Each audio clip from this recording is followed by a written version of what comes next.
right? When God loves us first, right, our only option is to respond, right? And we want to share that love, and we want to respond, and we say, yes, God, now how do I respond? And we call that sainthood. We call that holiness, right? And we call that love. And this is important because I think that we forget that that's for us too. So often we look around and we're like, well, holiness is for them, right? Sainthood is for them, right? Somebody else, especially when we're young, right? All of you sitting there, it's really easy for us to look at our grandparents, or for you to look at like the little old ladies who come to daily mass, and you're like, cool, they're nailing it, right? Holiness is for them, but it's not for me, right? It's like, well, they have it all figured out, once I'm older, right? Once I'm out of high school, once I'm done dealing with all this drama, then I can be holy. Guys, that's wrong. Why? Because again, we were made for that first, right? Holiness isn't just an option, right? It's not just a call. We're all called to it. We all have that choice, but it's more than that. It's literally what we are made for. I want to tell two stories about two different saints tonight that kind of hopefully drive that home. And then I also want to touch on kind of what we mean by being a saint. So the first one is, there's this young boy in Mexico, right, in the 20s. So 1920s, so not that far back. And in the 20s in Mexico, if you didn't know this, it was illegal. They started a war kind of against Christianity. So a new government came in, and he was cracking down. He was getting rid of Christianity, right? So the government came in, and they were taking all the churches. They were rounding up priests and nuns, right? And either exiling them or executing them. And basically they outlawed Christianity in Mexico in the 20s, right? So this is not that far long ago. So what did the people do? A lot of the people got together and they started to rebel, right? They started to fight. They started to fight for their faith, right? It started out as simple protest. It started out as kind of the everyday, hey, no, this is our faith. We want this. We have this right. But then it escalated. It escalated to a full-blown war. So it's called the Cristero Wars, right? And you can go back and you can read about this. But there's one particular boy during this time who grew up, and he was only about 13 or 14 when all of this started, right? And all of his older brothers were off and they were being soldiers. And at 14, he was begging his mom, let me go fight. Let me go fight for our faith. Why? Because he knew who he was. He knew what he loved. And he knew, right, that he was loved by God. But he knew that he wanted to defend the God who loved him first. Right? That's what this is about. Those are the little movements that we have in our heart. That's what changes from when we just know and we want to worship God versus putting in perspective that, oh no, this is the God who made me. This is the God who loves me. Right? He loved me first, so everything is going to be okay. So this saint's name, Saint Jose Sanchez del Rio, at 14 was begging his mom, please let me go fight. Let me go fight in this war. And everyone was telling him, no, you're just a kid. Like, it's too dangerous. But finally, he convinced me. He said, fine, I won't go fight. I won't be a soldier, but let me at least carry the flag. And they said, okay, well, fine. You can carry the flag. You won't carry a weapon. And you'll just go into the battles, right? And you'll be there, but then you have to leave.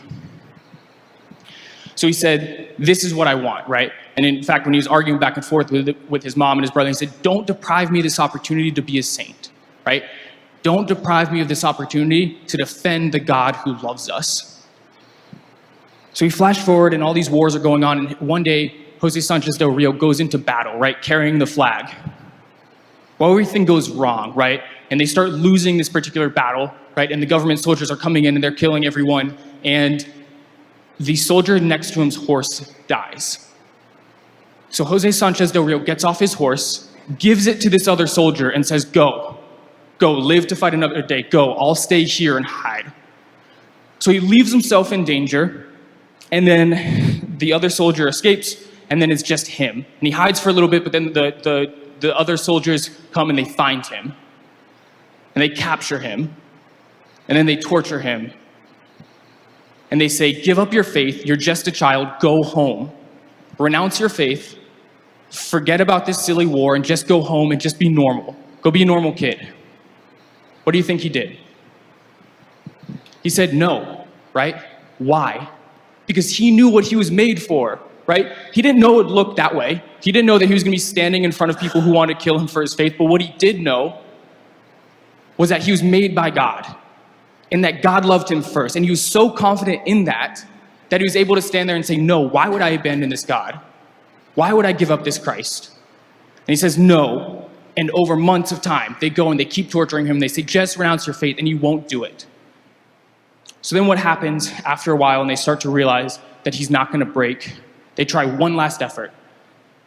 And what they end up doing, right, and he's captured, and at this whole time, he's been having to dig the graves of all those soldiers who they're killing who wouldn't renounce their faith either.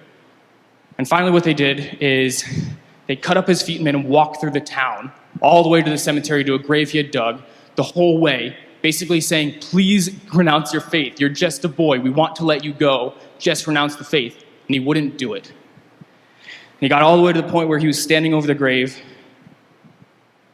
and they said to him one last time, just say that Christ the King is dead. They say, Christ is dead. They say, give up your faith. They give him one last chance. And what do you think he did? He said no. He looked at them and he said, Vivo Cristo Rey. Long live Christ the King.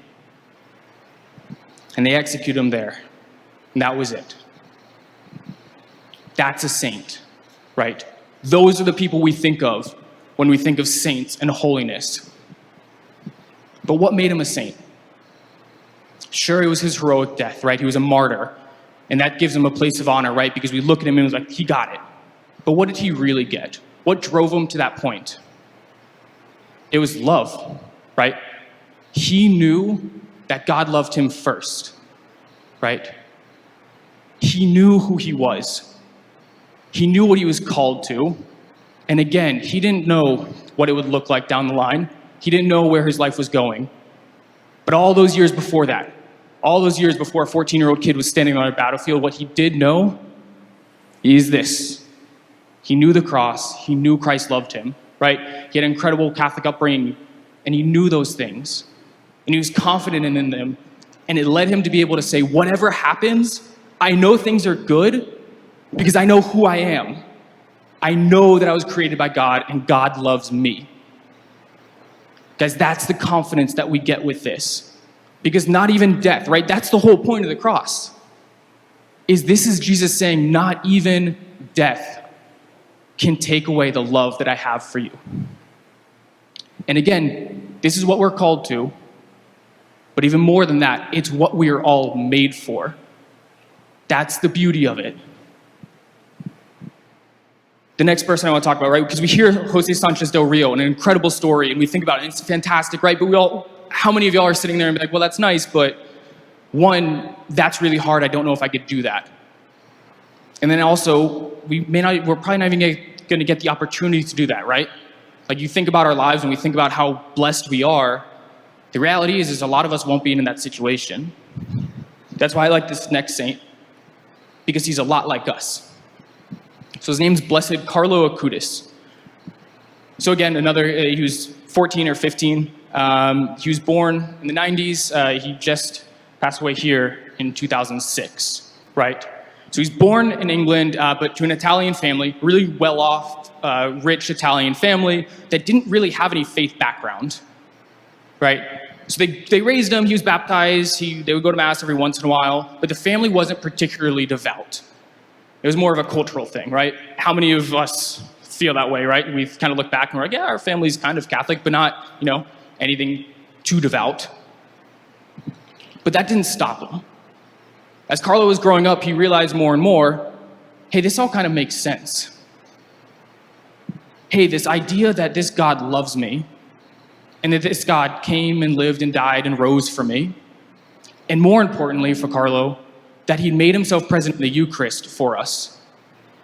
That he didn't just go and live and die and leave us teachings, but he shows up every day in the Eucharist for us and feeds us and says, hey, come home to me. That's what inspired Carlo. And now Carlo didn't do anything like Jose Sanchez del Rio in the sense of going to battle or anything like that. But what he did do is every single day share that love of Christ with everyone around him.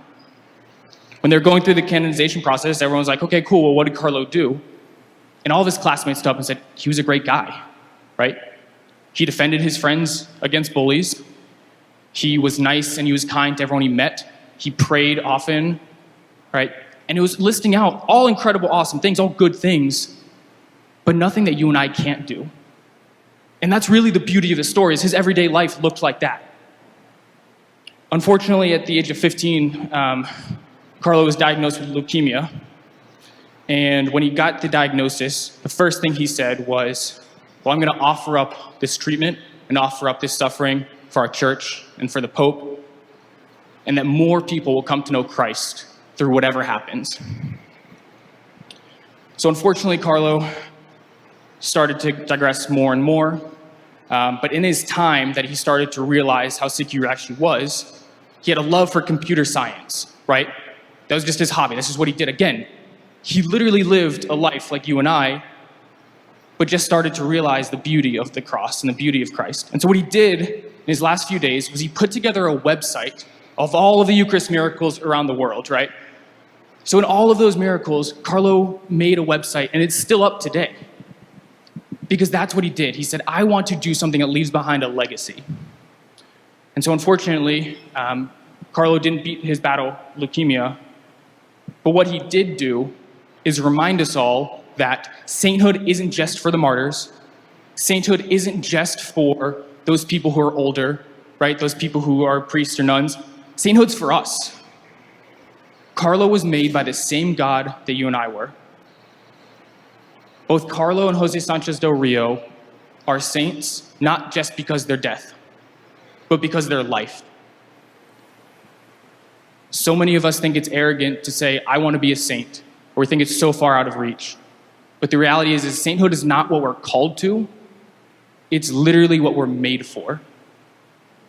Sainthood means somebody who's there and in loving relationship with God in heaven. If I were to ask how many of y'all want to be in heaven, how many of y'all are aspiring to heaven, all of you would raise your hand. That means the same thing as sainthood. So if you would raise your hand saying, I want to be in heaven, that means that you want to be a saint. My friends, you and I can be saints because it's what we were made for.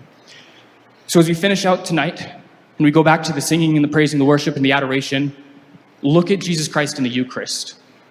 Look at him and thank him and say, you did make me. You do love me. Let me respond to that. Ask him how you're called to respond, whether that's making a website for the Eucharist or laying down your life or just living a holy life. Jesus Christ loves you and he made us, and he's not just calling you to be a saint, but he made you to be a saint.